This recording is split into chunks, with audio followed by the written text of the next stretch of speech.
বিশ্বনবী ইয়াতিম ছিলেন জানেন সবাই। মায়ের পেটে থাকতেই বাবা নাই। 6 বছর বয়সে মা নাই, দাদার কাছে মানুষ হলেন। 8 বছর বয়সে দাদাও নাই, চাচার কাছে মানুষ হলেন। তার মানে ইয়াতিম ছিলেন, ঠিক কিনা? আপনি ইয়াতিম ছিলেন, আমি আপনার আশ্রয় দিয়েছি। এরপর আল্লাহ 2 নম্বর অনুগ্রহের কথা বললেন, ওয়া ওয়াজাদাকা দাল্লান ফাহাদা। ও নবী, আপনাকে আমি পথহারা পথিকের মতো ঘুরতে দেখেছি, তারপরে সঠিক পথ দেখিয়ে দিয়েছি। ওয়াজাদাকা দাল্লান, আমি আপনারে গোমরা অবস্থায় পেয়েছি, এরকম বলা যাবে? বিশ্বনবী কি 40 বছর বয়সের আগে গোমরা ছিলেন? না, he was searching the right path and Allah guided him to the truth way, to the correct way. উনি পথ খুঁজছিলেন। আমি যাব দেবিদ্দার, কি রে পথ এইটা না ওইটা? আল্লাহকে ওইটা না এটা দিয়ে যাও, ওইটা দিয়ে যাও না এটা দিয়ে যাও। সুবহানাল্লাহ পড়েন। পথ খুঁজছিলেন, এইটা যাব না ওইটাই, কোনটা আমার পথ, এইটা না ওইটা? ফাহাদা, আল্লাহ বললেন এইটা না ওইটাই চলো। সুবহানাল্লাহ পড়েন। আমাদেরকে পথ দেখায় কে? আমি যদি কোনদিন পথ ভুলে যাই, হাতছানি দিয়ে কাছে নিও, মমতার বন্ধনে আমায় বেঁধে সব ভুল ক্ষমা করে দিও। পড়েন আমিন। আমরা পথ হারালে পথ দেখায় কে? আবার তাফসিরে এসেছে, আপনি হারিয়ে গিয়েছিলেন, আমি আপনাকে ফিরিয়ে দিয়েছি। পাহাড়ি কোন একটা রাস্তায় বিশ্বনবী ছোটবেলা হারিয়ে গিয়েছিলেন, আল্লাহ তাআলা বিশ্বনবীকে আবার চাচার কোলে ফিরিয়ে দিলেন। এই বর্ণনাটা দুর্বল। সঠিক মত হচ্ছে বিশ্বনবী পথ খুঁজছিলেন, সঠিক পথ। আল্লাহ বিশ্বনবীকে সঠিক পথ দেখালেন। সুবহানাল্লাহ পড়েন। 3 নম্বর অনুগ্রহ, ওয়াজাদাকা আইলান ফাআগনা, আপনি ছিলেন নিঃস্ব, টাকা পয়সা ছিল না। তাফসিরে এসেছে ফাআগনা বিখাদিজা, খাদিজার মাধ্যমে আমি আপনারে ধনী বানায়া দিছি। বিশ্বনবীর কিন্তু টাকা পয়সা ছিল না, জানেন? ছাগল চড়াতো, কাউবয়। মা মিন নাবিয়্যিন ইল্লা রাআল গানাম, ছাগল চড়াতেন। এরপরে খাদিজাতুল কুবরার স্টাফ হিসেবে, কর্মচারী হিসেবে ক্যারিয়ার শুরু করলেন। এরপর বিজনেস ম্যাগনেট হিসেবে শুরু করলেন। খাদিজাতুল কুবরার সাথে যখন বিয়ে হয়ে গেল, খাদিজাতুল কুবরা তাহেরা, ওনার সব সম্পদের মালিক বিশ্বনবীরে বানায় দিলেন। আল্লাহ বলেন, তোমার তো কিছু ছিল না নবী, খাদিজার মাধ্যমে বিয়ে পড়িয়ে দিয়ে আমি তোমারে ধনী বানিয়ে দিলাম। 3টা অনুগ্রহের কথা স্মরণ করালো কে? 3টা অনুগ্রহের কথা স্মরণ করিয়ে দিয়ে এবার বিশ্বনবীর 3টা ওয়ার্ক প্ল্যান দিবেন। কয়টা ওয়ার্ক প্ল্যান? কয়টা কর্মসূচি? 3টা। শুনবেন। নাম্বার 1, আল্লাহ বললেন, ফাআম্মাল ইয়াতীমা ফালা তাকহার। ও নবী, প্রথম কর্মসূচি, খবরদার এতিমের সাথে কখনো খারাপ আচরণ করবেন না। কারণ আপনি নিজেই এতিম ছিলেন। নিজে কি ছিলেন? কথা কন। এতিমে এলাকায় আসেনি? এতিমরা সমাজের সবচেয়ে সুবিধা বঞ্চিত মানুষ। এতিমের সাথে খারাপ আচরণ করবেন না। বিশ্বনবী বলতেন, এদিকে তাকান, আঙ্গুলের দিকে তাকাইছেন?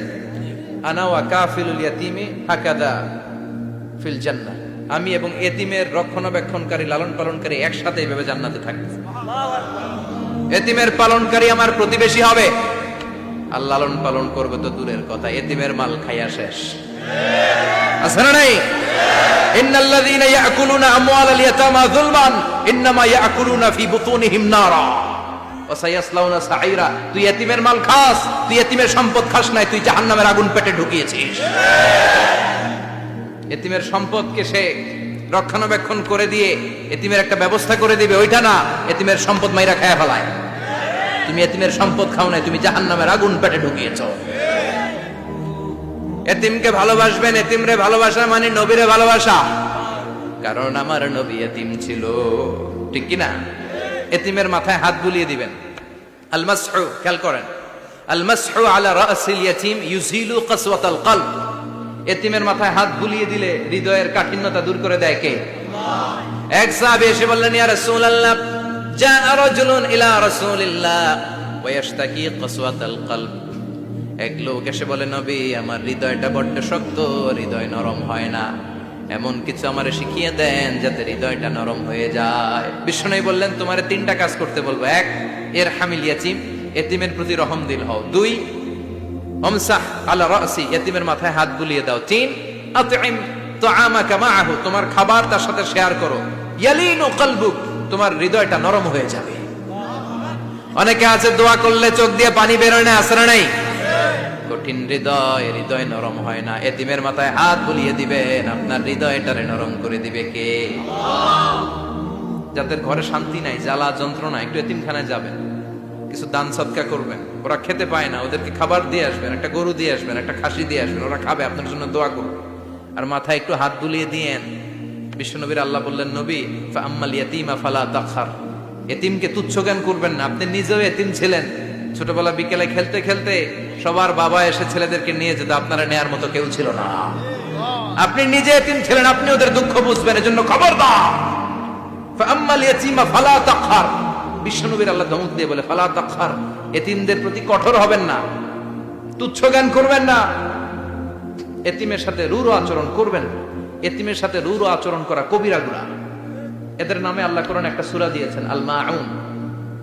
আরাআইতাল্লাযী ইউকাযযিবু বিদ্দীন, পড়েন ফাযালিকাল্লাযী ইয়াদুউল ইয়াতীম। ইয়াদুউল ইয়াতীম,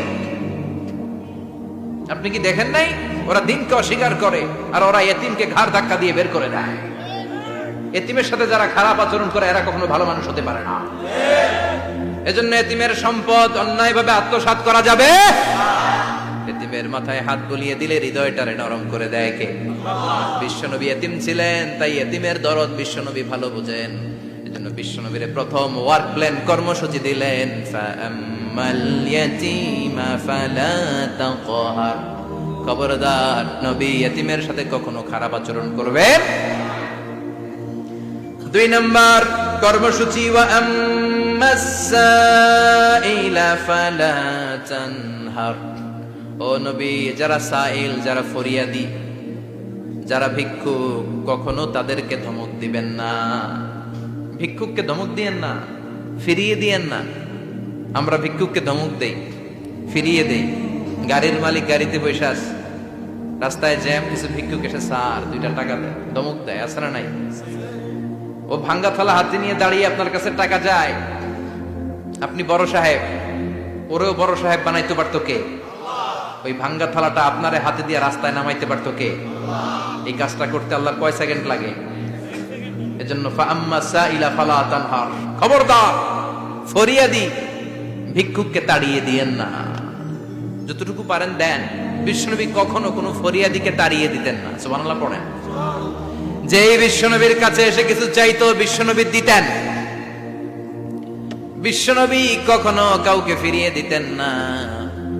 বিশ্বনবীর কাছে চাওয়া মাত্র বিশ্বনবী দিতেন, না বলতে জানতেন না। সুবহানাল্লাহ পড়েন। না, এটা কেমন করে বলে বিশ্বনবী জানতেন না। একবার এক সাইল এসে বললে, ইয়া রাসূলুল্লাহ আ'তিনি কামিসান, আমাকে একটা জামা দেন। বিশ্বনবীর গায়ে তখন একটাই জামা। কয়টা? বিশ্বনবী কি আর করবেন, না তো করতে জানেন না, নিজের জামাটাই খুলে দিয়ে দিলেন।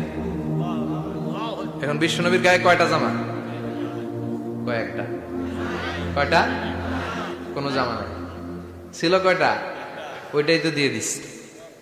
আল্লাহ বিশ্বনবীরে বললেন, ওয়াল্লাযীনা ইযা আনফাকু লাম ইউসরিফু ওয়া লাম ইয়াকতুরু ওয়া কানা বাইনা যালিকা কাওয়ামা।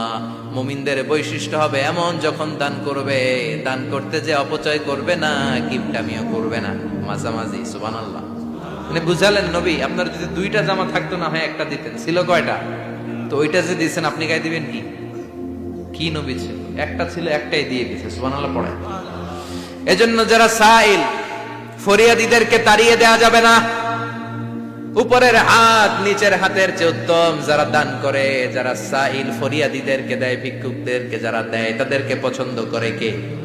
দে যাকাত, দে যাকাত, তোরা দে রে যাকাত, তোর দিল খুলবে পরে, আগে খুলো খাত। দে যাকাত, দে যাকাত, তোরা দে রে যাকাত। ঠিক কিনা?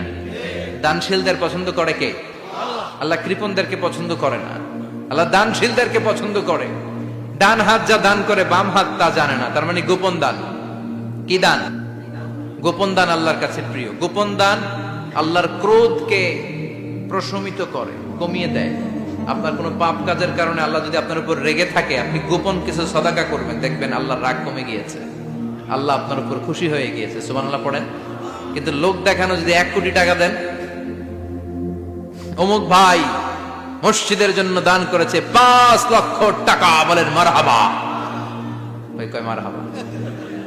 এই যে মারহাবা মার্কা যে দানটা, এটাতে কোনো সওয়াব যদি যদি তার মনের ভিতরে এই ইন্টেনশন থাকে যে আমারে মারহাবা বলবে, আমাকে হাতেম তায়ের চাচাতো ভাই বলবে, আমাকে দানবীর সমাজসেবক বলবে, শিল্পপতি বলে তাকবীর দিবে, ঘোষণা দিবে, এই ইন্টেনশন নিয়ে যদি থাকে, এই 5 লক্ষ টাকায় কোনো কানা পরিমাণ সওয়াব হয়েছে, এটারে মিজানের পাল্লায় তুলে দিলে কিয়ামতের দিন কোন ওজন হবে? কিন্তু আল্লাহরে খুশি করার জন্য 1 টাকা দিয়েছেন দান বক্সে। জুমার দিন বক্স যায় না, দান বক্স, 1 টাকার কয়েন টুপ করে ফেলে দিলেন, একজনকে দেখানোর জন্য দিলেন। তিনি কে? ওইটাকে উহুদ পাহাড়ের সমান ভারী করে আপনার আমল নামে আল্লাহ তুলে দিবে। কামা ইউরাব্বি ফুলুয়াহু, হাদিসে এসেছে, ওটের মালিক যখন দেখে তার ওটের বাচ্চা হয়েছে, তখন ওটের মালিক বড্ড খুশি হয়ে যায়। এই বাচ্চাটারে খাইয়ে দাইয়ে পেলে পুষে বড় করে। আমাদের দেশে যারা গরু পালে, গরু গাভী পালে না, কথা বলেন, পালে, তো বাচ্চা হলে এটারে বড় করে কুরবানির হাটে বিক্রি করবে, আছে না নাই? এটা আস্তে আস্তে বড় করতে থাকে, বড় করে করে বিশাল নাদুস নুদুস করে। আল্লাহ বলে, যেই দানটা তুই আমার জন্য করেছিলি, ওটা যদিও সামান্য হয়, আমি বাছুরের মতো খাইয়ে দাইয়ে পেলে পুষে বিশাল বড় করে উহুদ পাহাড়ের সমান করে তোর আমল নামার ভিতর কিয়ামতের দিন ঢুকায় দেব। এজন্য আম্মা সাইলা ফালা তানহার, খবরদার ভিক্ষুককে ধমক দিবেন না। 3 নাম্বার কর্মসূচি, ওয়া আম্মা বিনিআমাতি রাব্বিকা ফাহাদ্দিস, আপনার রবের পক্ষ থেকে যেই নিয়ামতগুলো পেয়েছেন এগুলোর বর্ণনা শুরু করে দেন। ওয়া আম্মা বিনিআমাতি রাব্বিকা ফাহাদ্দিস, রবের পক্ষ থেকে যেই নিয়ামত পেয়েছেন এগুলো বর্ণনা শুরু করে দেন। অনেকে আছে আল্লাহর পক্ষ থেকে অনেক নিয়ামত পেয়েছে, এগুলোর প্রকাশ ঘটায় না, আছে না নাই? কথা কন। কোটি টাকার মালিক হয়েছেন আপনি, কোটি কোটি টাকার মালিক। অনেকে আছে 1000 কোটি টাকার মালিক, সিরা জামা পড়ে, আছে না নাই? তো আপনাদের সিরা জামা পড়তে কইছে কি? আপনি কোটিপতি, আপনি দামি জামা পরবেন, আপনি দামি গাড়িতে চড়বেন, আর শুকরিয়া করবেন কার? আপনাকে আল্লাহ ছেলে মেয়ে দিয়েছে, অনেক বলেন যে আল্লাহ আমার অনেকগুলো ছেলে দিয়েছে, আলহামদুলিল্লাহ সবগুলা নামাজ। আল্লাহ আমার অনেক সম্পদ দিয়েছে, আলহামদুলিল্লাহ আমি যাকাত দেওয়ার চেষ্টা করি। সব বলবেন শুকরান লা ফাখরান, শুকরিয়া করে বলবেন, কোনো ফাখার করে নয়। তার মানে আল্লাহর দেয়া নিয়ামতের শুকরিয়া আদায়ের মধ্যে, ওইটা প্রকাশ করার মধ্যে কোনো দোষ নাই। চিৎকার করে বলেন ঠিক কিনা? এজন্য আল্লাহ বললেন, ওয়া আম্মা বিনিআমাতি রাব্বিকা ফাহাদ্দিস, আল্লাহর দেয়া নিয়ামতের শুকরিয়া আপনি করেন, আল্লাহর দেয়া নিয়ামতের বর্ণনা আপনি শুরু করে দেন। সুবহানাল্লাহ বলেন। তাহলে 3টা কর্মসূচি দিলেন, চিল্লায় বলেন কয়টা? 1 নম্বরে আল্লাহ বললেন, ফা আম্মাল ইয়াতীমা ফালা তাকহার, খবরদার এতিমদেরকে ধমক দিবেন না, যারা সুয়াল করে ফরিয়াদ করে তাদেরকে ফিরিয়ে দিবেন না, আর নিয়ামতের শুকরিয়া করেন। সুবহানাল্লাহ পড়েন।